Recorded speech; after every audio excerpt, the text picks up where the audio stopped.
like raising tobacco prices, restricting advertising, and banning sales to children. High school students protested against tobacco companies at a trade show in Jakarta. Indonesia has not signed the international treaty, but its health ministry proposes to ban all forms of cigarette advertising. An official at the Indonesian Tobacco Alliance says his trade group agrees with banning all activities to promote cigarettes to the young. But he says tobacco companies should be able to market their products to adults, just like any other legal product. Tobacco growers are also concerned about several measures proposed at the meeting in Uruguay. One would ban additives traditionally used with burley tobacco. This kind of tobacco is grown extensively in Africa. It is used extensively in American-style cigarettes that are popular worldwide. Anti-smoking groups say the proposal is aimed against flavorings like chocolate, licorice, and sugar. The director of the Tanzania Tobacco Control Forum points out that several American brands still use burley tobacco, but without additives. But economists at NKC, a South African research group, say the guidelines would affect the lives of millions of Africans who depend on tobacco farming. The report says nearly 4 million people in Mozambique, Uganda, Zambia, and Zimbabwe would be most seriously affected. Since June, the United States has banned cigarette companies from using misleading terms like light, mild, and low tar. Also in November, federal health officials announced new actions to control tobacco. These include proposals to require larger health warnings on cigarette packages and advertisements. Officials also want to require new graphic health warnings within 2 years. Proposals include a picture of a woman blowing smoke in a baby's face and an image of diseased lungs next to healthy lungs. You can find a link to all of the proposed images at voaspecialenglish.com. For VOA Special English, I'm Alex Villarreal. This is the VOA Special English Health Report. Imagine this situation. You pass a group of people. The people are talking to each other. You cannot hear what they are saying. But suddenly, they start laughing. What would you think? Would you think they were laughing at something funny that one of them said? Or, be honest with yourself, would you think they were laughing at you? Yes, you. Being laughed at is a common fear, but a major study published in 2009 found that this fear is not the same around the world. It differs from culture to culture. People in Finland were the least likely to believe that people laughing in their presence were making fun of them.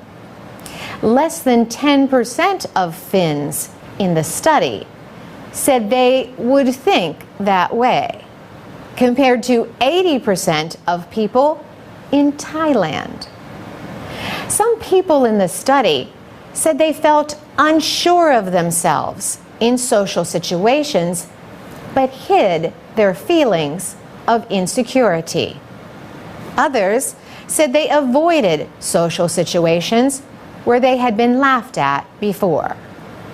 The study found that people in Turkmenistan and Cambodia were more likely to be in the first group. They would hide their feelings of insecurity if they were around other people's laughter. But people in Iraq, Egypt, and Jordan were more likely to try to avoid such situations if they felt they had been laughed at before. Shy people often avoid situations that would force them into close contact with other people. They worry that something they say or do will make other people laugh at them.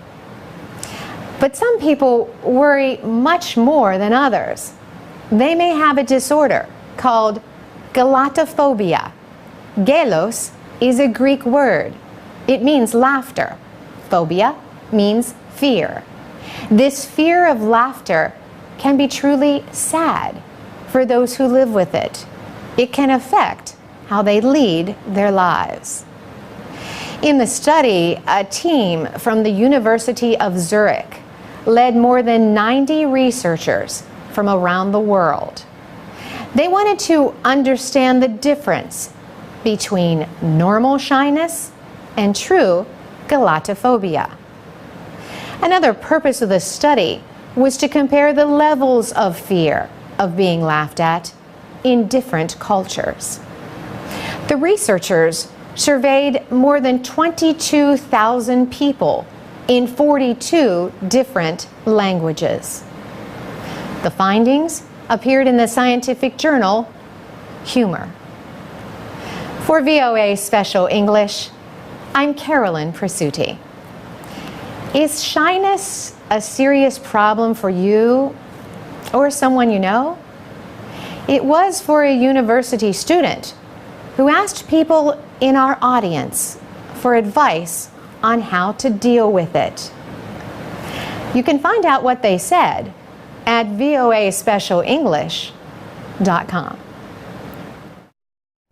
This is the VOA Special English Health Report. Each year, an estimated 106 million people get infected with gonorrhea. This sexually transmitted disease is getting harder and harder to treat. The World Health Organization says gonorrhea is increasingly resistant to antibiotics. The WHO warns that there are few treatment options available and that the world is running out of ways to cure it. Manjula Lusty Narasimhan is a scientist at the WHO. She explains what could happen if this bacterial disease becomes untreatable. For men and women of reproductive age, they could become infertile.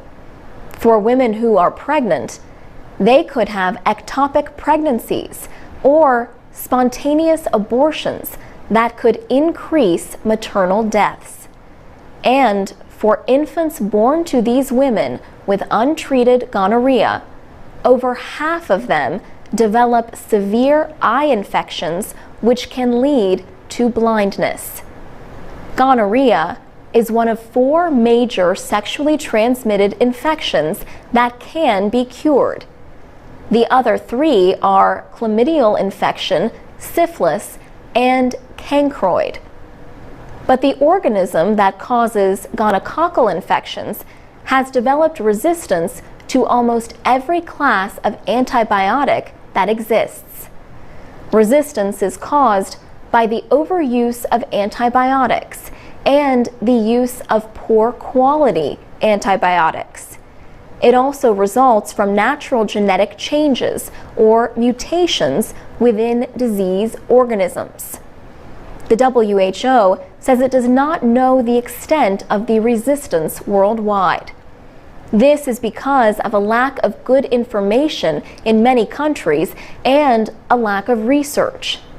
But it says cases of resistance to treatment are already being reported in several countries. These include Australia, France, Japan, Norway, Sweden, and Britain.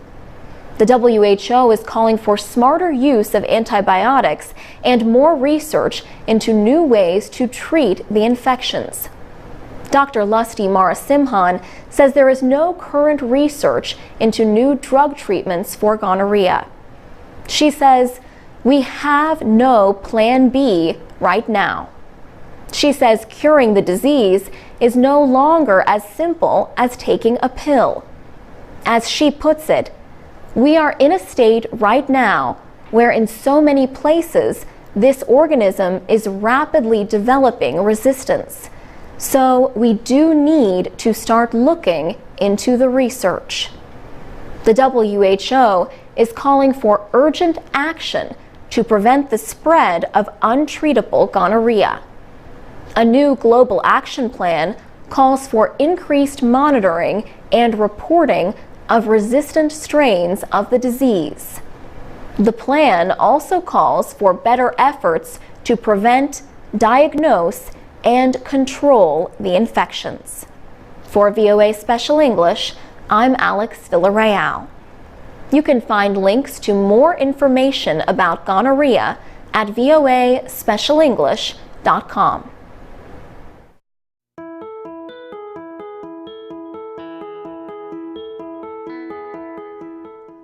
From VOA Learning English, this is the Health Report.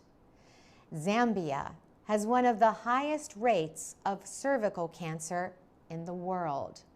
90 of every 100,000 Zambian women get the disease. The Zambian government recently launched a program to vaccinate schoolgirls against the human papillomavirus, or HPV. The virus can cause cervical cancer. HPV can spread through sexual contact. The government hopes to vaccinate schoolgirls between the ages of 9 and 11 against HPV. The program was launched in May at several schools. One of them is the Kalingalinga Primary School in Lusaka. About 100 students there received the HPV vaccine. Euphrasia Mweshi Mutale is a teacher. She was involved in efforts to inform the community about what was expected to be a difficult subject. Ms. Mutale is happy with the early results. She says people involved in the program met with parents and teachers to tell them why it is good to vaccinate the girls. She notes there have been no reported side effects from the vaccine, like high body temperature or skin discoloration. Mulindi Mwanahamuntu is director of the Cervical Cancer Prevention Program in Zambia. He says health officials wanted to vaccinate 25,000 girls, but he says there was some resistance